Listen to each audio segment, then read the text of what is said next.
오늘 저를 처음 보시는 분들을 위해 제 소개를 하자면 저는 미국에서 간호사로 일을 했고요.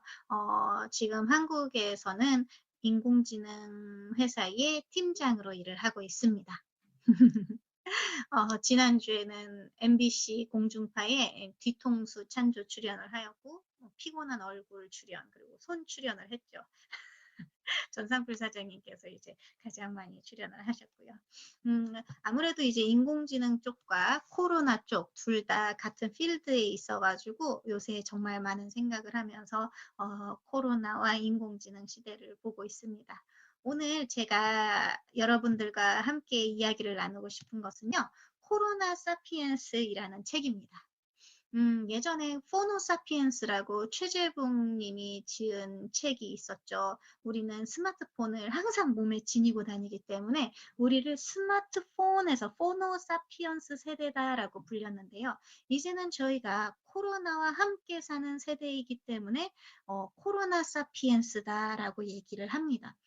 혹시 "코로나 없어지는 거 아니야?"라고 했던 분들에게는 죄송하지만 슬픈 이야기로 아침을 시작하게 되어서 죄송합니다. 많은 분들이 코로나가 이제는 풍토병처럼 저희랑 함께 살아갈 거라고 얘기를 많이 하죠. 제가 간호사여서 기억나는데 사실 이게 바이러스가 꽤 자주 돌아오고 있는 것 같아요. 사실 사스도 그렇고 메르스도 그렇고 감기도 그렇고 독감도 그렇고 다 이 코로나 바이러스거든요. 그래서 지금 이 코로나 바이러스 사피엔스의 저자는 굉장히 많은 전문가분들과 함께 지금 이 시대를 어떻게 살아가야 하는지에 대해서 이야기를 하는데요. 이 이야기가 GPS를 하고 있는 우리 인플루언서 분들과 어떻게 보면 좋은 쓸 수 있는 이야기일 것 같아서 제가 준비를 했습니다. 요새 바이러스 주기가 점점 짧아지고 있죠. 그래서 지금 많은 분들이 경제적으로 힘들어하고 계십니다. 그래서 새롭게 뉴 노멀이라는 말이 나오고 있습니다. 코로나 바이러스 이후에 이제 뉴 노멀, 우리가 알고 있던 상식이 뒤바뀌는 거죠. 사실 대부분의 경제 불황이 온다고 하면 어떤 경제 한 부분이 잘못돼서 시작된다고 해요. 예를 들어 오일 쇼크가 온다거나 금융시장 거품이 터진다거나 이런 것들이 퍼져서 위기가 오는 것인데요. 이번에 코로나 바이러스 인해서 수요, 공급, 소비가 한 번에 다 붕괴되는 상황이 왔다고 해요. 사실 가뜩이나 금융시장에 거품이 많이 끼어 있는 상태였는데 코로나19가 터져 가지고 정말 많은 분들이 수요, 공급, 소비, 내수, 수출 가릴 것 없이 위기 상황이라고 하는 거죠. 그래서 이제 사람들이 돈을 많이 풀고 있는데 그 많은 돈들을 푸는데 그게 진짜로 사람들에게 가느냐 그런 것도 굉장히 걱정을 하시더라고요, 이 책에서는. 지금 소비도 하기가 힘들잖아요. 그래서 많은 것들이 힘든 거죠. 그래서 이제 지금 이 책은 네 가지에 대해서 얘기를 하는데 1929년 같은 대공황이 온다라고 얘기를 합니다. 지금 현재 미국은 2020년 5월 5일 기준으로 코로나19 사태로 인한 신규 실업자가 3천만 명을 돌파했다고 해요. 이건 미국의 노동 인구의 18%에 해당되는 숫자라고 합니다. 코로나 사태 이전에 실업자는요, 사실 4.4%밖에 안 됐대요. 그런데 지금 어마어마하게 실업자가 늘어나는 거죠. 특히 이제 미국 남부주 같은 경우에 록다운이 시작된 지가 얼마 안 되기 때문에 어마어마하게 거의 미국의 대공황 때 같은 30%까지 올라간다고 합니다. 그래서 지금 정부에서 지원을 해서 고용을 유지를 하려고 하지만 이게 사회에 굉장히 부담이 된다고 해요. 막상 한 번 사람이 실업 상태가 되면은요, 경기가 풀린다고 해도 새로 직장을 찾아야 되고 재교육도 해야 되고 굉장히 많은 비용이 들어간다고 합니다. 이런 사태가 지금 코로나로 인해 굉장히 오랫동안 지속된다고 한다면 사실 굉장히 모두에게 부담이 되는 거죠. 그래서 이런 상황에서 4차 산업혁명이 코로나19 사태 때문에 가속화될 것이다라는 얘기가 나온다고 해요.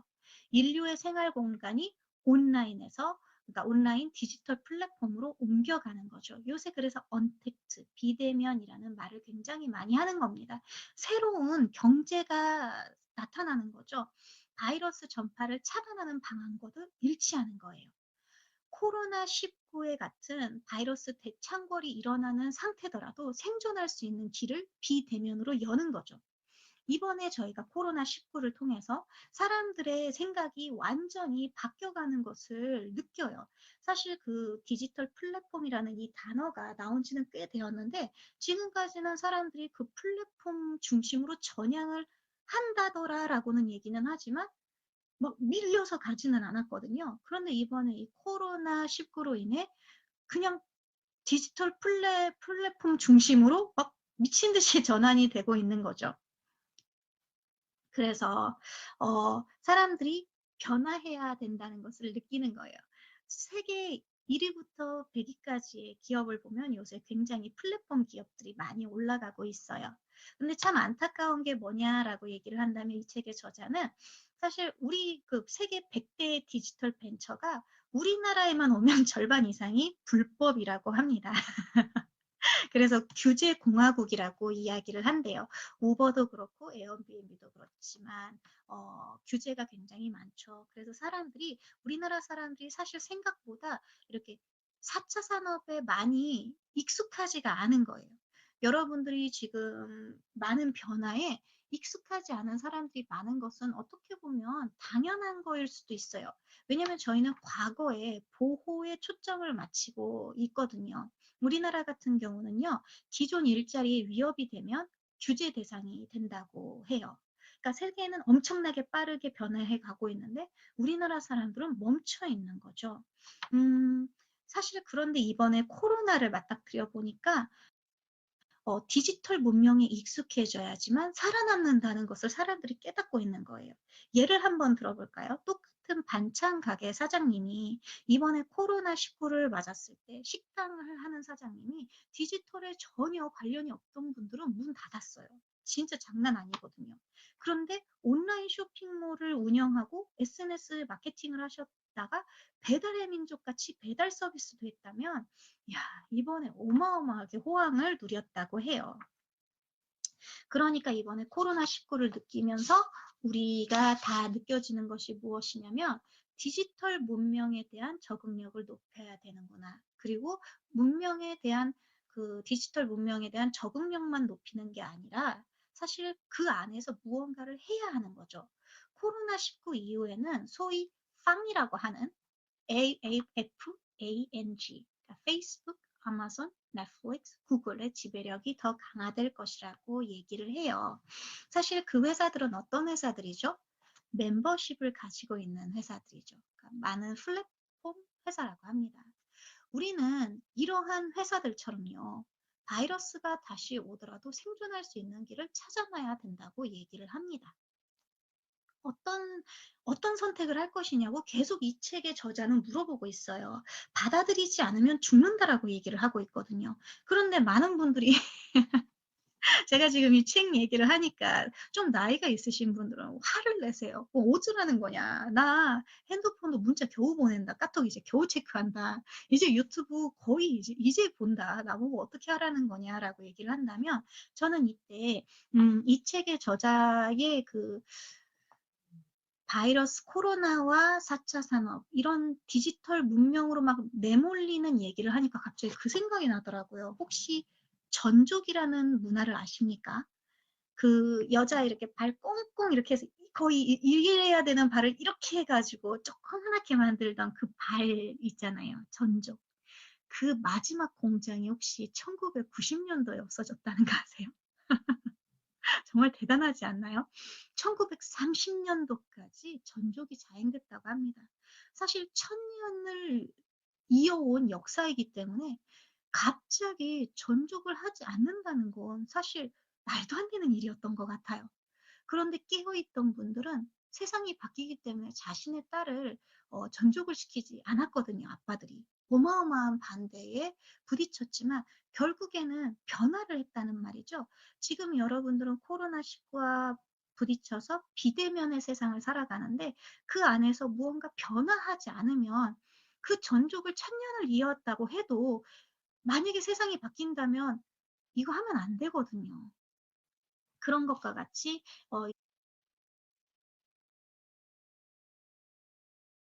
이제 이 저자는 혁명이라는 거, 사실 혁명기라는 게 힘들지만 변해야 한다라고 얘기를 합니다. 요새 그 코로나 19를 지식인들과 학자들과 이야기를 하면 14세기 유럽의 흑사병과 비교를 많이 하신대요. 물론 사상자 숫자는 전혀 비교가 안 되겠지만 14세기에는 인구의 거의 절반이 죽었거든요. 그래서 흑사병이랑 비교를 하면은 안 되지만 삶의 방식을 근본적으로 뒤바꿨던 사건이라는 점에서 같다고 보는 거죠. 사실 흑사병 이후에 공화국이라고 하는 새로운 형태의 정치 체제가 나타났고요. 그리고 자본주의적인 회계 방식이라는 세계적 새로운 경제 조직도 등장했다고 합니다. 문명 전체가 바뀔 거라고 해요. 코로나 바이러스로 인해. 왜냐하면 지난 40년 동안 지구의 자본주의를 떠받들던 4개의 기둥이 모두 무너졌다고 해요. 산업의 지구화, 생활의 도시화, 가치의 금융화, 환경의 시장화. 조금 어렵잖아요. 근데 이런 건 나중에 이 책을 읽어서 사서 보시면 될 것 같습니다. 어쨌든 이 자본주의의 4개의 기둥이 모두 무너졌기 때문에 코로나19 이전의 세계는 잊어야 된다고 합니다. 많은 전문가들이 얘기를 해요. 옛날 같은 지구, 옛날 같은 가치 사슬은 없어지고요. 금융이나 민주주의가 작동하는 방식 또한 달라진다고 해요. 우리는 어떤 역사에도 없는 새로운 길을 한 걸음 한 걸음 나아가는 수밖에 없다고 합니다. 저자는 이토록 불확실한 상황에서 우리가 미래를 대하는 방식은 결단이라고 얘기를 한대요. 물론 지금까지의 자본주의 세상, 지금까지의 체제에서 세계 경제가 성장하고 많은 사람들이 먹고 살아온 겁니다. 그렇지만 이제는 이게 무너졌기 때문에 변화해야 된다고 하는 거죠. 물론 사실 막막해요. 내가 이렇게 30년, 40년, 60년을 살아왔는데 갑자기 바뀌라고 하니까 사람들이 바뀌고 싶지 않죠. 그래서 business as usual. 그 전에 하던 대로 하고 싶은 거예요. 바뀌라고 하니까 바뀌고 싶지 않는 거죠. 그런데 이 책의 저자는 얘기하는 거예요. 바이러스는 3, 5년마다 창궐할 것이고 지구의 자본주의를 떠받들 4개의 기둥이 모두 무너질 테니 1929년 같은 대공황이 올 수도 있고 받아들이지 않으면 죽는다라고 얘기를 하는 거죠. 비대면이라는 얘기를 자꾸 해요. 그 미국의 트럼프와 바이든이 대통령 서로 이제 토론을 했을 때 K 그래프를 얘기를 했어요. 이렇게 그래프가 이렇게 되는 거죠. 한쪽은 위로 올라가고 한쪽은 밑으로 내려가는데요. 코로나19와 지금 코로나 사피엔스의 책처럼 비대면, 온라인, 플랫폼에 있는 사람들은 쭉 올라갈 것이고요. 어마어마한 부를 창출할 것이고 대면 사업 있는 사람, 그러니까 지금까지 현재까지 사는 사람들이 이렇게 쭉 내려가는 거죠. K 그래프라고 얘기를 합니다.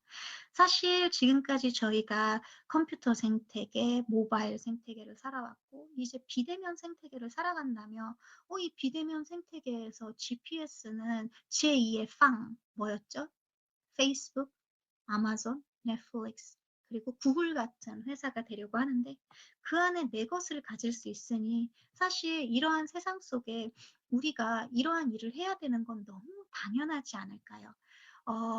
제가 이번 그 새로운 미래라는 MBC에서 찍었던 다큐멘터리에 저희 회사가 나오기도 했지만 지금은 인공지능이 참 모든 것을 대신할 때이거든요. 사람들은 집에 있을 거고 비대면인 세상에서 플랫폼이나 기술 등을 소유한 사람이 소수의 사람들이 멤버십을 가진 소수의 사람들이 모든 부를 차지하고 나머지는 AI, 기계가 우리의 일자리를 대신하고 나머지는 프레카리어트 계급이라고 해가지고 기본소득 생활자라고 된다고 하는 이 상황에서 사실 우리가 GPS를 만났다는 건 어마어마한 일이거든요. 사실 그렇지 않습니까? 비대면이라는 것은 평범한 사람들에게는 어려운 것 같아요. 제가 86년생인데 IT 세상, 그때 꿈돌이 이렇게 뭐 대전 엑스포 같은데 이제 컴퓨터 세상, 인터넷 세상을 얘기를 하면서 초등학교도 그렇고 중학교도 그렇고 고등학교도 그렇고 그때 컴퓨터실이 생기면서 저희가 컴퓨터 세대이거든요. 그래서 저희 어머니는 사실 컴퓨터 세대가 아니어가지고 지금도 컴퓨터 어려워하시잖아요. 제가 36입니다.